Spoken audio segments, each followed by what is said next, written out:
수술이 100% 안전하냐 그렇게 말할 수는 없겠지만 최소한 수술을 안 하는 것보다는 훨씬 안전하기 때문에 수술을 하는 거란 말이에요. 성형이 이렇게 건강까지 연결돼 있는지 전혀 몰랐고. 안녕하세요. 반호대학 성형학과 오 교수입니다. 오늘 상담을 시작해 보도록 하겠습니다. 환자분은 오늘 어떤 상담을 하고 싶어서 왔을까? 저는 두 가지 정도가 좀 고민이 있는데, 일단 첫 번째는 기부스를 허벅지까지 한 6, 7개월 가까이 달고 살면서 골반이 많이 틀어졌거든요. 그리고 송곳니에 여기를 찔리면서 여기가 살짝 내려앉아 있는데 이게 연관이 있는 건지. 그리고 두 번째는 일을 했었을 때 앞니가 일자로 되는 듯한 느낌이거든요. 근데 이게 교정을 해서 안으로 넣어야 되는 건지, 아니면 다른 수술을 통해서 뭔가 이게 해결이 가능한 부분이 있는 건지, 이게 해결이 됐을 때 입모양이나 이런 것들도 조금 자연스럽게 연결이 될 수 있는 게 또 있을지. 일단 어렸을 때 고생을 좀 했네. 기부스를 하게 되면 이쪽 발밖에 못 디디니까 그럼 당연히 골반 틀어지고 척추 틀어지고 영향을 미쳐요. 실제로 대부분의 비대칭에 있어서는 얼굴과 이 경추각도, 흉추각도가 다 틀어지는 사람이 대부분 많아요. 그런데 다행히 비대칭이 본인 느끼는 것만큼 아주 심각한 수준은 아니야. 비대칭의 특징이 뭐냐면 나한테 굉장히 예민한 부분이에요. 다른 사람은 사실 비대칭 못 알아보는 사람 되게 많아. 그런데 내 눈엔 너무 잘 보이는 거야. 실제로 아무리 노력을 해도 대칭이 될 수는 없거든. 그러니까 목표도 비대칭을 대칭으로 만드는 게 아니라 항상 개선시킨다 라는 목표점을 가지고 있고, 엄밀히 말하면 저는 부정교합에 더 관심이 있죠. 이거는 앞으로 평생 살아나갈 때 건강과 좀 관련이 되는 부분이기 때문에 그래요. 실제로 얼굴형을 보면은 얼굴이 큰 사람이 아니라고. 아마 살이 빠진 사람은 얼굴이 되게 많이 작아질 수 있는 사람이야. 다만 이제 부정교합이라는 거는 결국 위아래 치아의 관계인데, 지금 보면 환자분은 어금니만 닿잖아. 앞치아가 뜨는 거예요. 맞아요. 이러면 어떤 일이 생기느냐, 앞치아로는 음식물을 먹을 수가 없어요. 그럼 어떡하냐면 어금니를 사용하겠지. 그런 사람들의 식사 습관이 첫 번째, 음식을 작게 잘라서 먹는 습관을 가진 사람들이 있어요. 앞치아로 잘 안 물리니까. 두 번째는 앞치아가 해야 될 일을 어금니가 계속 하다 보니까 어금니에 손상되는 비율이 사실 조금 높아요. 충치가 어금니 쪽에만 있잖아요. 어금니 사용 빈도가 높아서 에나멜층이 빨리 닳는 거예요. 치아를 사용할 때 있어서 불편한 거지. 그거를 전체 치아를 고르게 사용할 수 있게 해주는 문제. 어떤 방법으로 수술을? 두 가지 방법이 있는데, 첫 번째는 교정만으로 가능할 수 있는 정도의 부정교합이에요.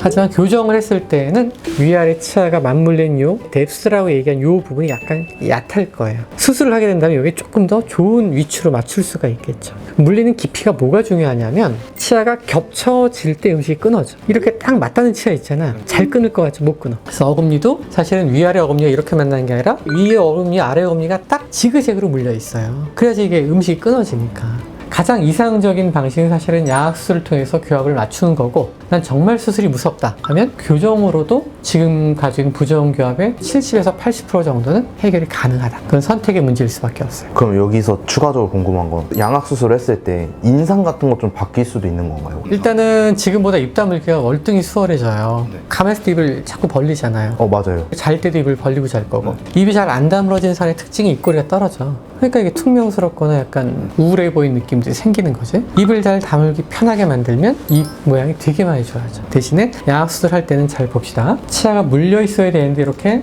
떠 있다고 내가 말했잖아. 이렇게 물려 있을 때보다 지금 길이가 길어진 거야.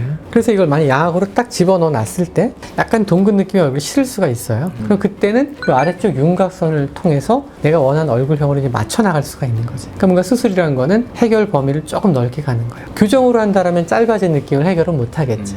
닫을 수는 있는데 이게 닫히게 되면은 길이는 약간 짧아져. 하나를 손보게 되면 이렇게 저렇게 막 해야 될 것 같은 그런 걱정. 하관에 대한 이슈를 좀 해결한다면, 지금 보면은 턱이 과도하게 앞으로 자랐어. 그러면 얘가 따라 나오게 되거든. 어떻게든 만나고 싶은 거야. 음식을 먹어야 되니까.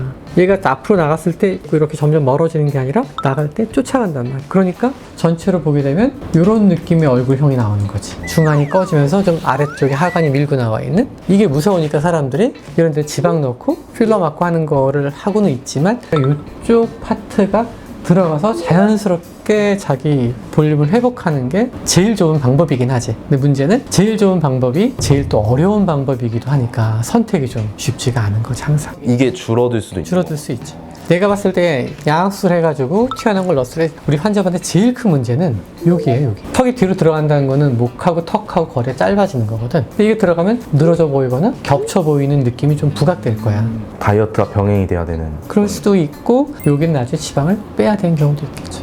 근데 만약에 내가 해결하고 싶은 문제가 치아의 맞물림도 좀 더 완벽하게 중안과 하안의 높낮이 차이에 의해서 보이는 좀 우묵한 느낌을 개선한다라면 수술적인 방법이 가장 좋은 해결책이긴 하나 필요성을 느끼는지는 스스로에게 물어봐야 되겠지. 저보다 만약에 이 부정기압이 조금 심한 분들이 있다면은 수술을 만약에 안 하게 됐을 때 문제가 생길 수도 있다 싶은 것들이 혹시 좀 있을까요? 치아에서 과부하가 걸리겠지. 잘 맞는 치아만 계속 사용할 테니까. 그럼 그 치아의 수명이 짧아져요. 우리 수명이 늘어남에 따라서 치아 수명도 더 길게 봐줘야 되거든. 그럼 치아를 내가 오랫동안 건강하게 쓸 수 있는 방법을 생각을 해야지.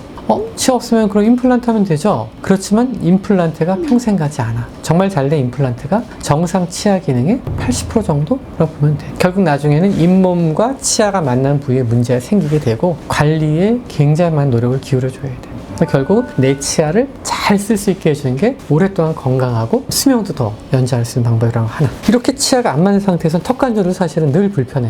위아래 치아가 잘 만나서 락킹이 된 상태에선 관절이 편안히 쉴 수가 있는데 떠있으면 얘가 흔들리지 않게 어느 정도는 긴장이 유지가 돼야 되거든. 나이가 들수록 점점 더 힘들어지는 거지. 마지막으로 입을 벌리고 있는 것도 건강하지 않아요. 잘 때는 깨어있을 때 침 분비량의 90%가 분비가 안 돼. 입을 벌리고 있는 상태라면 가뜩이나 침의 분비가 줄어들었는데 훨씬 구강이 건조해질 거 아니야. 그러면 치아, 잇몸 건강에 안 좋지. 노년기로 가면 갈수록 문제를 만들 가능성이 커져요. 수술이 100% 안전하냐 그렇게 말할 수는 없겠지만 최소한 수술을 안 하는 것보다는 훨씬 안전하기 때문에 수술을 하는 거란 말이야. 그렇게 이해가 빠를 거예요. 성형이 이렇게 건강까지 연결돼 있는지 전혀 몰랐고 대부분의 성형은 정신건강 관련된 이 파트만큼은 실제적인 건강과 좀 관련이 있어. 하여튼 고민해 보시고 좋은 결정 하세요. 오늘 환자분의 고민에 해결하기 위한 솔루션 두 가지는 하나는 교정치료, 또 하나는 규합을 맞추는 양악수술이라는 방식과 턱선의 모양을 맞춘 윤곽수술, 이 두 가지로 나눠 생각해 볼 수가 있을 거예요. 오늘 상담 끝!